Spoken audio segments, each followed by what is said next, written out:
Hi everyone, Tara Ray here with ENDREA Consulting. Over the last few months I've been doing a lot of videos about some tips about growing your business and focusing a lot on the sales and marketing piece because of course that's what we do here. But I know there's a lot more about growing a business than just your sales and marketing, so I wanted to bring in some experts that know a lot about some other pieces of the business and when you're in a growth mode of what you need to be doing and what you need to be focusing on. So that's why today I'm bringing Kelly in and we're going to talk a little bit more about on the HR piece of it and growing a team and a growth-minded team, things to be looking for with that. So Kelly is with Forsite Recruitment and we've talked many times. So Forsite Recruitment says recruitment right in the name, but I know you guys do a lot more than just recruitment. So if you could tell everybody a little bit more about what you guys focus on, and then we'll jump into some more conversation. All right. So Forsite Recruitment, we do recruitment for startup, for small business and mid-sized businesses. We work across all industries and staff at all levels. But we also do, we call it Recruitment Plus, because we also do HR consulting, and we do that through our company called Forsite Partners. And this, the HR consulting can be anywhere from supporting existing HR staff to replacing actually being your HR staff. Right now, we've been doing a lot of past the recruitment stage when you're talking about onboarding and performance management and career development. That's been a major focus for us recently.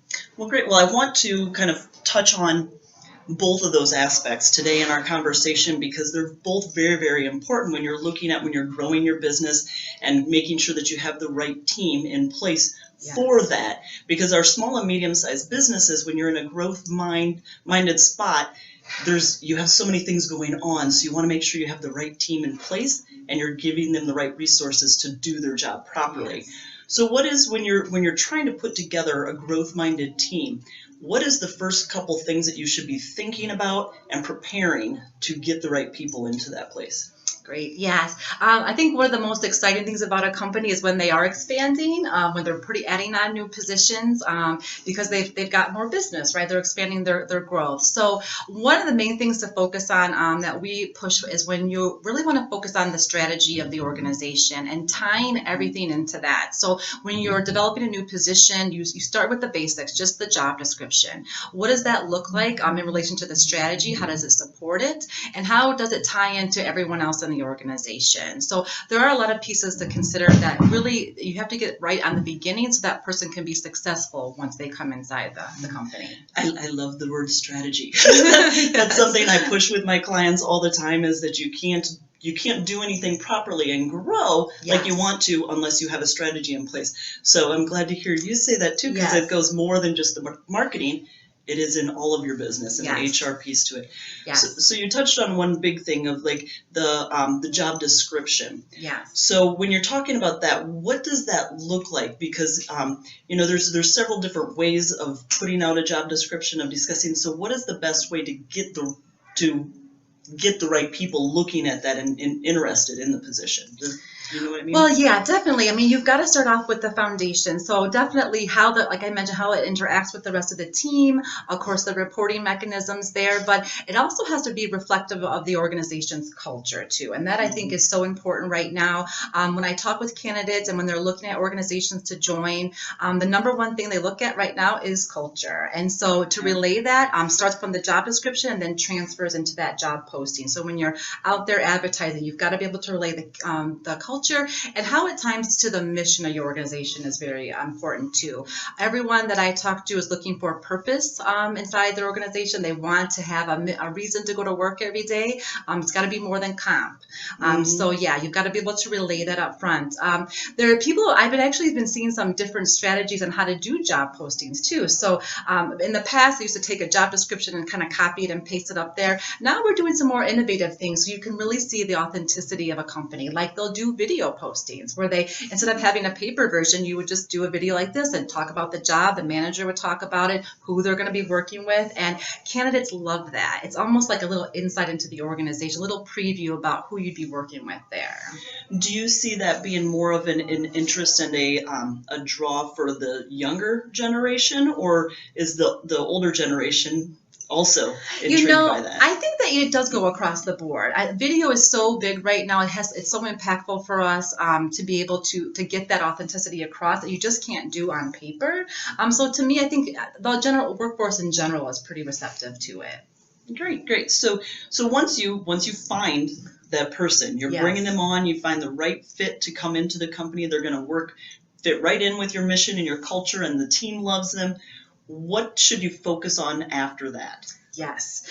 This is where a lot of organizations, especially small to mid, drop the ball, mainly because they're just not set up for it yet, right? They're growing at a fast pace. All of a sudden, they're adding on all these new positions, and then they don't know what to do with folks once they get inside. And so that's what I mentioned. We're doing a lot with onboarding right now.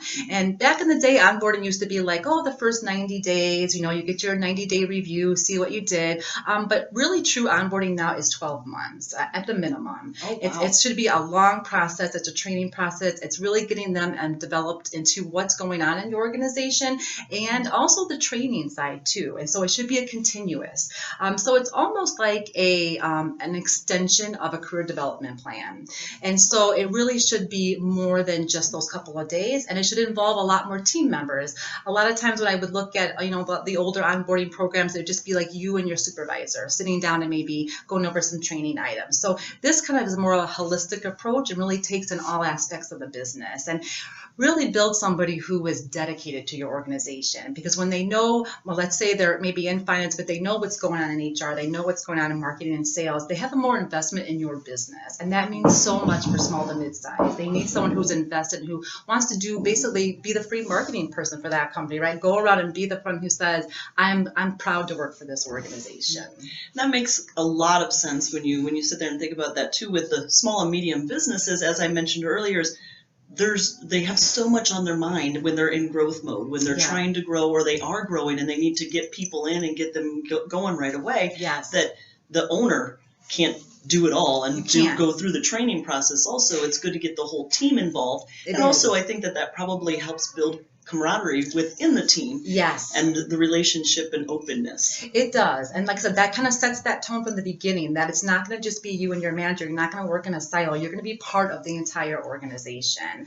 I think that gives the people the freedom to brainstorm and to put forward more ideas that way too. And so sometimes you might have somebody in marketing who has a great idea for HR. That doesn't mean that has to stay in that department. And small to mid-size, that's a perfect place to have those. So, and people like the freedom of that, the freedom that they can brainstorm and have those kind of sessions. So you're definitely right. That build starts from the beginning when you start with that onboarding.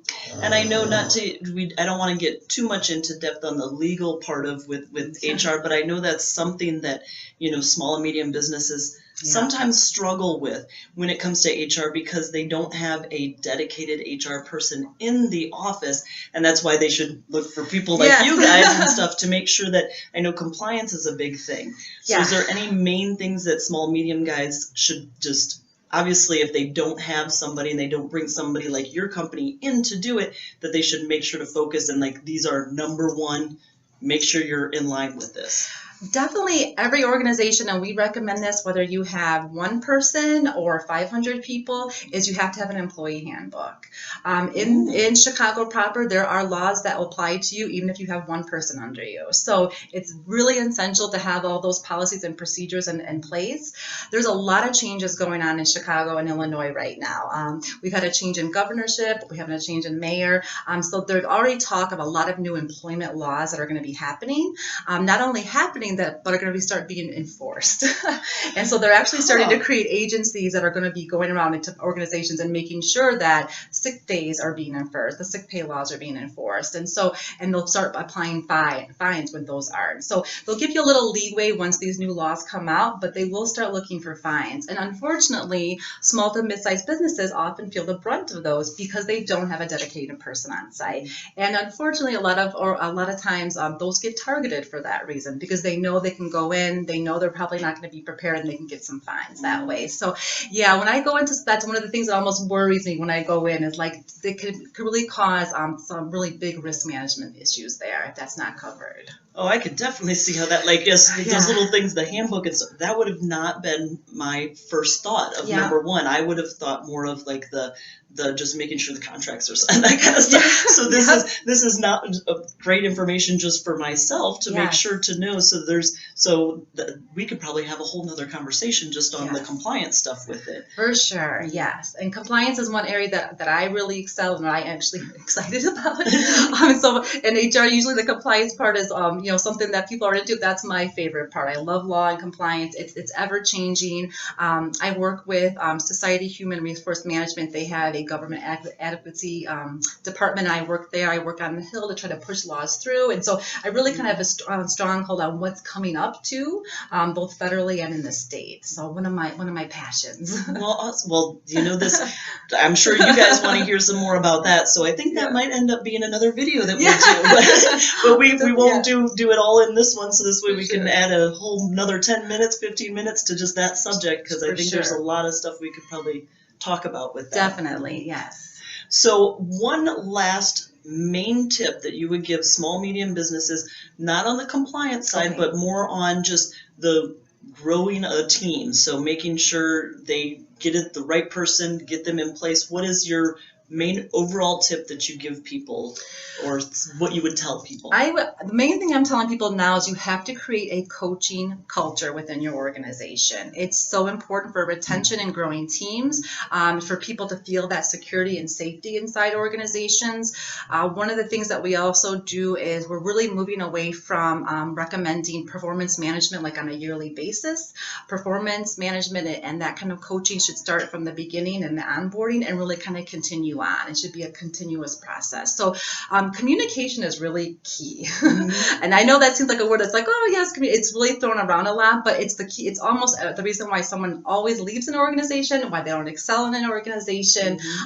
Everything that goes wrong almost links back to communication. So I feel like that, especially when you're in small to mid-size and you're in that growing stage, anytime you can let them know what's going on with the business gives them, again, that sense of like personal stake inside the organization. I think that's really important for getting a dedicated team for you. So they know that they're part of something that's bigger. Yes, and if they can know something that the public doesn't know, or they can have a heads up before something the public doesn't know, it actually, it really solidifies that loyalty relationship.